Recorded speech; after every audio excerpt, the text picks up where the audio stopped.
We're going to invite Dr. Nero up to give us her thoughts on sickle cell. She's currently at the university hospitals right now. Okay, thank you. And who's taking care of the baby? Oh, Dr. Boker. Okay. Let's welcome Dr. Nero. Good afternoon, everyone. I'm just going to be very brief in introducing myself. So again, my name is Alicia Nero, and currently I am doing my fellowship in hematology. I did train my residency here at Rainbow and University Hospitals in internal medicine and pediatrics, and then continued my fellowship. Dr. Bokar is actually my boss, and I approached him at the end of my residency training in adults and pediatrics and says, look, I have an interest in sickle cell disease. The good thing is people are living longer, and pediatrics are now doing a great job at keeping people alive and healthier. The bad news is the adult world doesn't know what to do with this new group of faces, and I want to bridge that gap and care for the spectrum of the disease. So after looking at me crazy for a little bit, he said, okay, I think we can make this happen, and they've created a special training for me to specialize in caring for sickle cell disease. As it stands now, my time is mostly caring for the adult population, but I had built-in experiences, maintaining some pediatric exposure as well. And so that is, who I am. I have another year left in my training before I go out and officially start working and caring for this population, which nationwide, you can probably count the number of adult providers who are experienced in caring for sickle cell disease. So it's still a work in progress. But I think people at national meetings are echoing that there is a need, and that there is an interest in people becoming more fluent in caring for our adult populations, and the differences we see in health compared with the pediatric age and now the adult patients. So that's who I am. So I guess now we'll just open the floor for questions.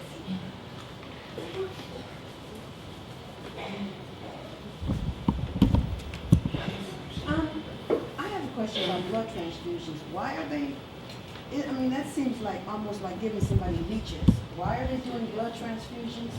I get that people need healthy blood. But aren't they finding like a high population of reactions to those blood transfusions?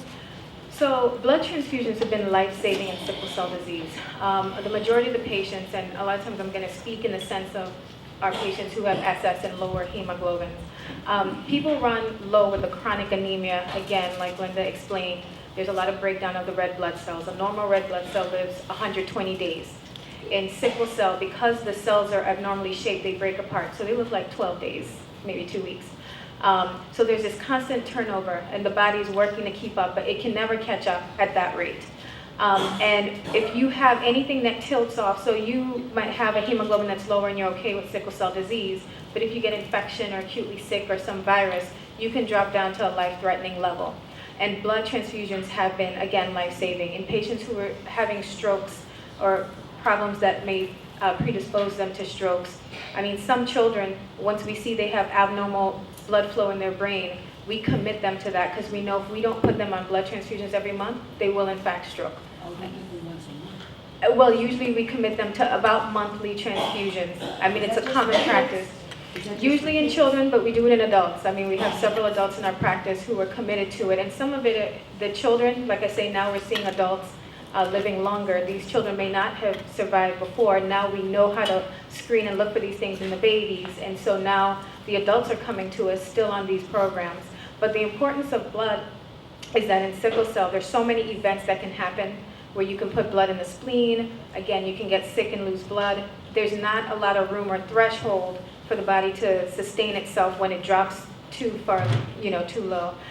With respect to reactions to blood, now in this day and age, we screen blood and we try to type blood very closely to match, to avoid reactions or infections from blood. So in a major institution, blood is relatively a safe product.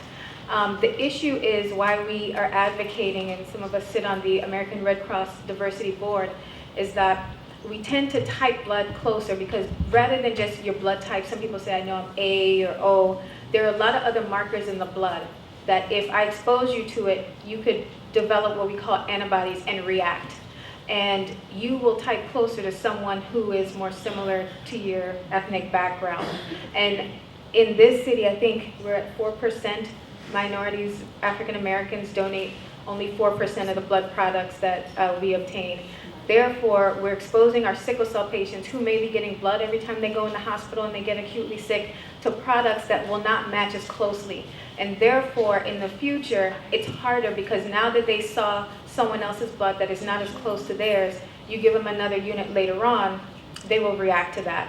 And so it makes it harder. So what happens in the hospital, now you come in sick, you saw this antibody that we talked about before, it takes me longer to get the blood to you. So people have died waiting for blood products because we can't find it. So there's a push that we need to go out in the community and encourage the Black community to donate because it's life-saving. They don't die from a reaction to an antibody that they develop because they've got blood. You can get a severe transfusion reaction, but again, that's why we try to type. And at the major institutions, we do what we call extended typing. So we're not looking just at the main ones. We're looking for other things that you may have been exposed to. Again, our sickle cell patients may have been getting blood from childhood. So when you count up all these exposures and blood products that they've seen in their lifetime, they develop all these antibodies. So you want to type as close as possible, which means now you need to dip into the pool of people who are going to be a little bit more similar to you. And sometimes that takes time just because we don't have enough people in the African American community donating. And while you're waiting and you're severely anemic, you know, it can be life-threatening. Dr. Nero? Yes, sir. If it's true that you can be somewhat successful in taking the umbilical cord or you know, the blood from a newborn child, and if you can successfully use that blood product or byproducts of that umbilical, if that's a successful thing, truly, then what are the arguments someone would have against making that mandatory, or at least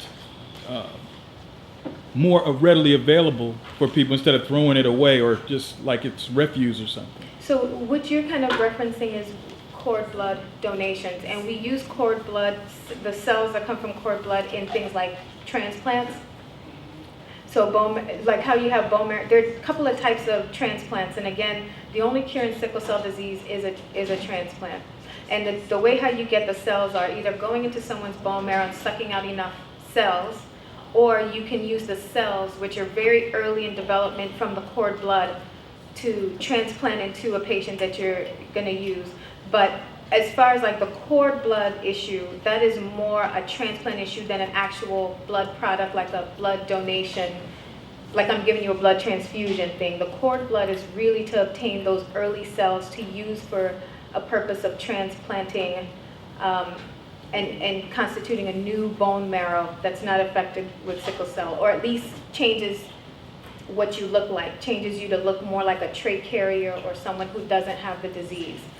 But the cord blood, again, you're getting those early cells to use for transplant. Well, please excuse my ignorance if No, I ask no, that's you, a good question. if I ask you, can they be frozen?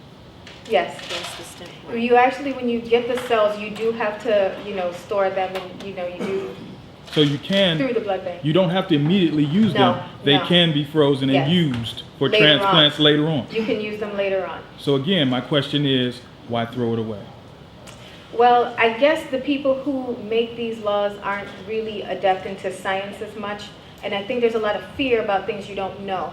There's usually a trend where in science we discover something, and the people who make the laws about it aren't always the people who know the science the best and what we can use these for. Because there's always a fear of, will we use these mechanisms for something bad or evil? And again, you know, we've been able to save a lot of lives, you know, especially with blood cancers, using cells from the cord blood and using it for transplant and saving people that way. And so it's a good science. But people have fears of, well, what else can we do with this? And I think people are on hold just because it's a newer concept. But in the medical community, and Dr. Bokar can, you know, echo with me, I mean, the science has been life-saving.